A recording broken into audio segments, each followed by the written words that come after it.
Vendredi 30 juin 2023, mesdames et messieurs, bonsoir et bienvenue dans ce journal. Voici le sommaire. Une troisième vague d'étudiants en fin de formation à l'École supérieure d'administration, d'économie, de journalisme et des métiers de l'audiovisuel ESAE ont soutenu ce vendredi 30 juin 2023. Pour cet acte, les impétrants ont eu des observations sur les différents travaux de recherche. Vous suivrez en début d'édition les différentes appréciations des membres du jury.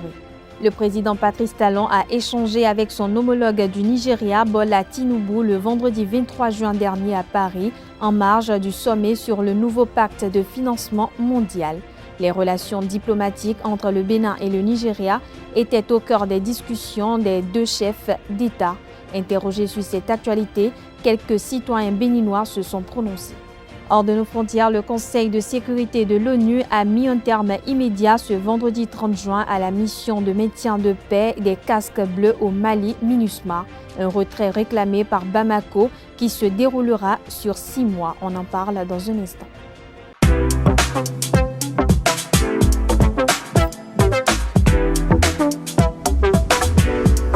Moi, je suis à ESAE et toi? Moi, je suis en administration des finances à ESAE. Moi, je suis en diplomatie et relations internationales à ESAE. Moi, je suis en journalisme à ESAE. Émission ici, c'est ESAE. Moi, je suis en communication marketing à ESAE. Moi, je suis en droit à ESAE. Moi, je suis en gestion des ressources humaines à ESAE. Moi, je suis en gestion des marchés publics à ESAE. Moi, je suis en administration du travail et de la sécurité sociale à ESAE. Moi, je suis en sciences économiques à ESAE. Moi, je suis en banque finance à ESAE. Moi, je suis en administration générale à ESAE. Moi, je suis en audit et contrôle de gestion à ESAE. Moi, je suis en sciences juridiques à ESAE. Moi, je suis en administration générale et territoriale à ESAE. Moi, je suis en transport logistique à ESAE. Moi, je suis en gestion des projets à ESAE. Rejoignez-moi, c'est la meilleure université. Nous sommes à ESAE. Rejoignez-nous. À ESAE, l'excellence a un nom.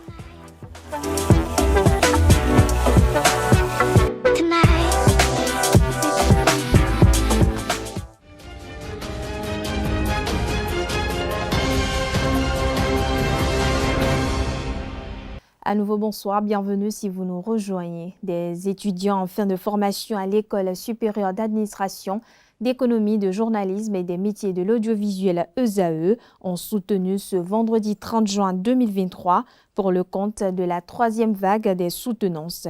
Pour cet acte, ces derniers ont reçu des appréciations du jury qui ont porté des jugements critiques sur leurs travaux. Reportage Anedo.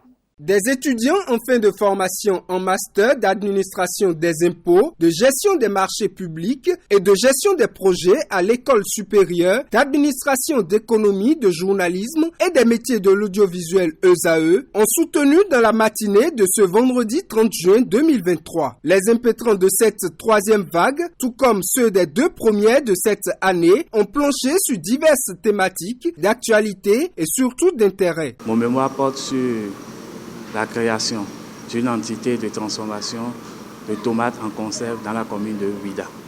J'ai choisi ce thème parce que, à travers les statistiques observées, surtout en période de surproduction, on a constaté qu'il y a des pertes de tomates, c'est-à-dire des pertes post-récolte.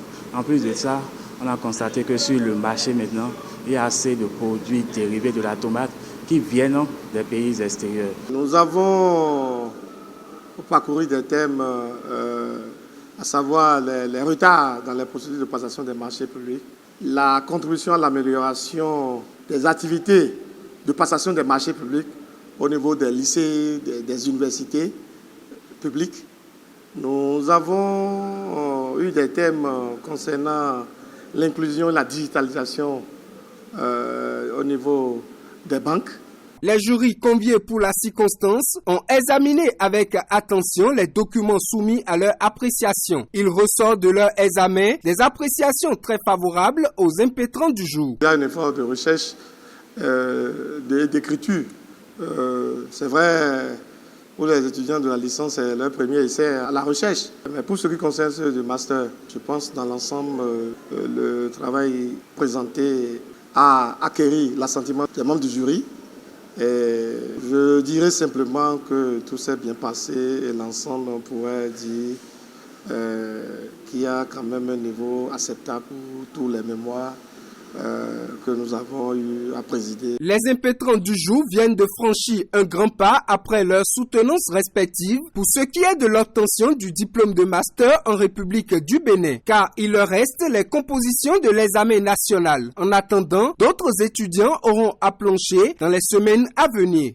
Je l'annonçais au sommaire de cette édition, le président de la République du Bénin, Patrice Talon, a échangé avec son homologue du Nigeria, Bola Tinubu, le vendredi 23 juin dernier à Paris, en France. C'était en marge du sommet sur le nouveau pacte de financement mondial. Les relations diplomatiques entre le Bénin et le Nigeria étaient au cœur des échanges entre les deux chefs d'État. Ils ont tous les deux promis d'œuvrer pour le succès des relations bilatérales entre les deux pays. Interrogés sur le sujet, quelques citoyens rencontrés dans la ville de Cotonou ont donné leur appréciation. Suivons-les au micro de Francis Farami. La rencontre du chef de l'État béninois avec le nouveau chef de l'État du Nigeria, nous ne pouvons qu'applaudir parce que la guerre qui existait entre ces deux nous frappait, nous, population. C'est nous, population, qui souffrons. Donc, que cette rencontre-là a eu à Paris, où ils disent là, nous, population, nous ne voulons pas autre chose. Le Nigeria, c'est un deuxième pays. Nous sommes des frères et on doit composer sur tous les plans avec le Nigeria. Mais il y a quand même des goudous et mais normalement tout cas si j'ai les monts tout cas si j'ai on y tombe tout roulé bon nous là mais des monts non mais assez que il y a une frontière des soucis 2019 et Tinubu na gbe bo une frontière bon agmale na je wiwaji agmana je wiwaji d'accord mais nous dit agman wa sin goudou mais tout boni yeblo bo to wele e comprendre parce que Bénin machine au Nigeria pas bona dia nous a jowiwa bon Nigeria de souma na le Bénin pas bona dia nous si ça passer to wele et donnant et frère mi et ni comprendre de mon nous to wele na yeni alors le chef de l'État Patrice Talon doit se rendre au Nigeria. Il peut faire 3 jours là-bas et s'asseoir avec les hommes d'affaires nigériens, avec le président nigérien, le gouvernement nigérien et discuter des problèmes que nous avons. Faire une assise, ça peut faire une assise de 2 jours, même une assise d'une journée, même une assise de 4 heures de temps, 5 heures de temps, ça va donner quelque chose. Soit Tinubu va se rendre au Bénin. On sait qu'il a eu à rester à Porto-Novo. Une fois président maintenant, il peut venir au Bénin, nous rendre visite à ses anciens amis. Maintenant, venir voir notre chef d'État, maintenant voir les problèmes que le Bénin a. Mais comment le Nigeria peut nous accompagner? On a beaucoup de problèmes au Bénin. Et le Nigeria est le plus proche. Sinon, je crois que dans des accords qu'ils ont eu à Paris, il y aura des secteurs qui étaient vivants, dont mes parents de Porto-Novo vivaient allègrement et tranquillement, vont reprendre. C'est notre souhait. Et je souhaite de vive voix que vraiment entre le Bénin et le Nigeria, qu'il y ait une bonne collaboration sur le plan économique, culturel et tout. Le commissaire de l'Office central de répression de la cybercriminalité, Donatien Soko, a fait le point de la traque lancée au Bénin contre les cybercriminels. Selon les chiffres communiqués par l'OCRC, 623 personnes ont été arrêtées pour des faits de cybercriminalité à compter du 1er janvier au 31 mai 2023. La police a également saisi, au cours de la même période, 57 motos et 34 véhicules pour un préjudice évalué à plus de 741 millions de francs CFA. En 2022, les faits de cybercriminalité ont causé plus de 663 millions de francs CFA de préjudice aux victimes. Au total, 1351 cybercriminels ont été arrêtés au Bénin entre 2022 et 2023 pour un préjudice évalué à 1404 millions de francs CFA. On parle société à présent. Les enfants adorent les vacances et se réjouissent de ces semaines sans école. Des périodes pendant lesquelles les apprenants ne se soucient plus des cahiers ni des leçons. Contrairement aux parents qui sont souvent confrontés à des difficultés en matière de prise en charge des enfants pendant ces vacances scolaires. Comment mieux gérer le temps des enfants pendant ces vacances? Élément de réponse dans ce reportage signé Colomboso. Vacances où non, mais na jo vile do modi a do mi no mi na jo e do aye huon ko jen ko nu e dai. Bon, ele bi ogbo je mi obo mi na e tan, mais na le continue e huon na yin bo. E na be unu e ro nu ko me do nu e kon le o na o di bra hon gege. O cho boy aso me na be boy na le a continue de je na be unu e. Les enfants ne vont pas se livrer totalement au loisir ni de se concentrer totalement au cahier. C'est amis. Mais on voit le temps, on leur donne un peu de temps pour revenir un peu sur le cahier et aller un peu de temps sur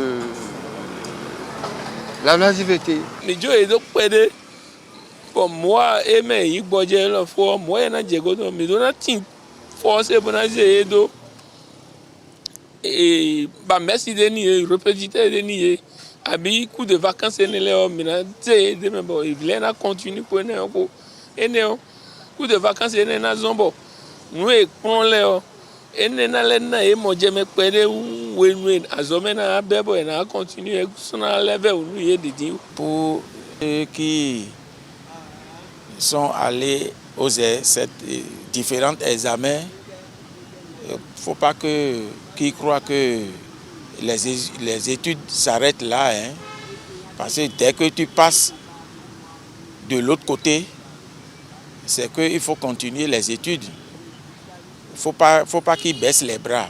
Normalement, on peut envoyer les enfants à aller faire au moins 2 semaines, au moins 1 mois dans les ateliers de l'apprentissage.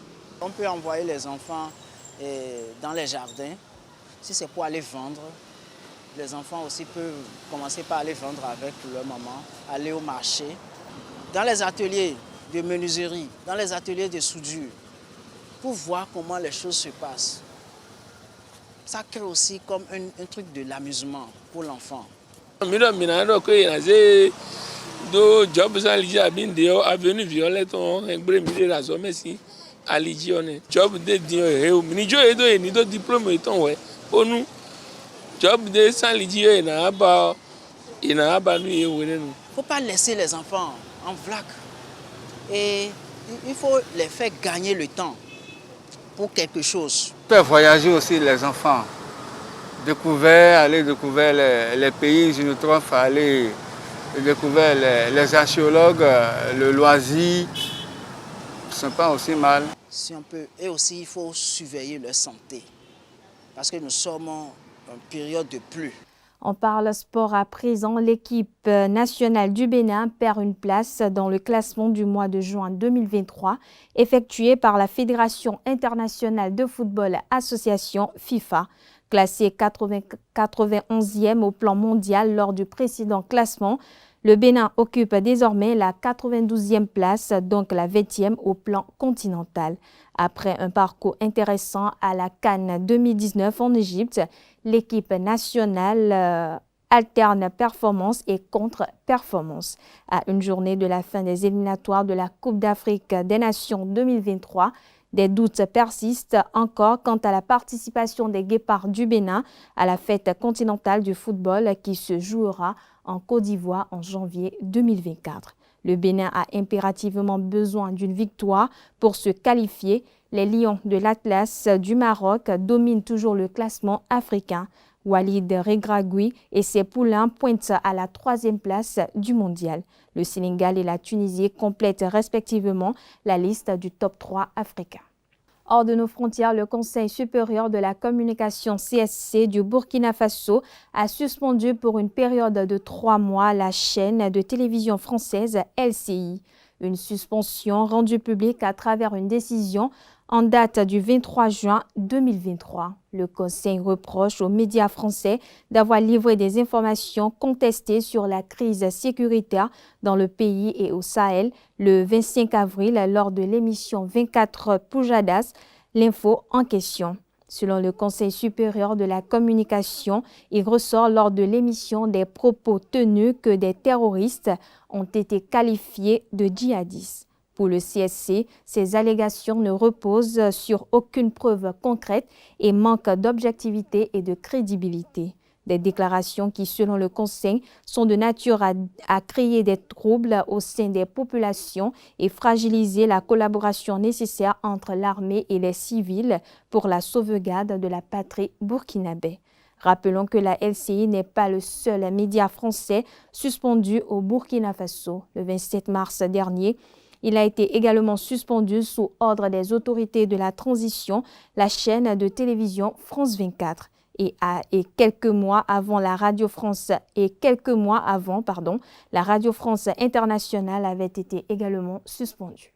Le Conseil de sécurité de l'ONU a mis un terme immédiat ce vendredi 30 juin 2023 à la mission de maintien de la paix des casques bleus au Mali, MINUSMA, un retrait réclamé par Bamako qui se déroulera sur 6 mois. À partir du 1er octobre, les casques bleus n'auront plus le droit de protéger les civils. En 2 minutes, le Conseil de sécurité a démantelé la MINUSMA après presque une décennie de maintien de la paix au Mali.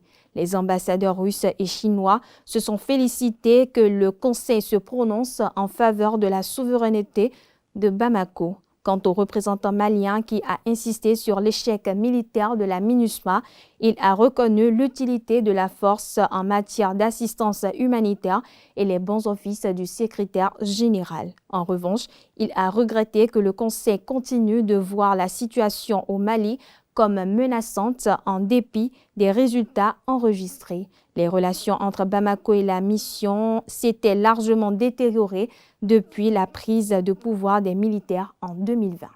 Toujours à l'échelle internationale, en Ukraine, le chef d'état-major des armées, le général Valery Zaluzhny, s'est exprimé dans une interview sur l'avancée de la contre-offensive ukrainienne.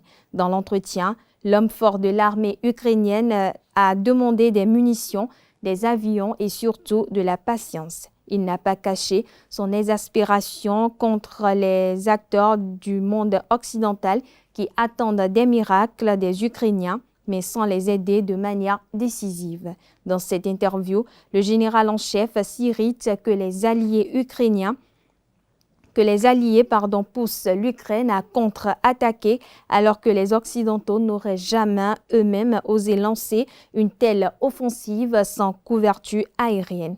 Selon Zaluzhny, plus la guerre dure, plus elle consommera de munitions qui se feront de plus en plus rares et il est de l'intérêt de tous de raccourcir la guerre en prêtant à l'Ukraine les quelques dizaines d'avions dont elle a besoin. Il est fort à parier que l'interview sera fortement commentée. Elle va aussi mettre les responsables occidentaux devant leurs responsabilités. Et c'est sur cette information que prend fin cette édition. Merci de l'avoir suivi. Bonne suite de programmes sur ESAE TV.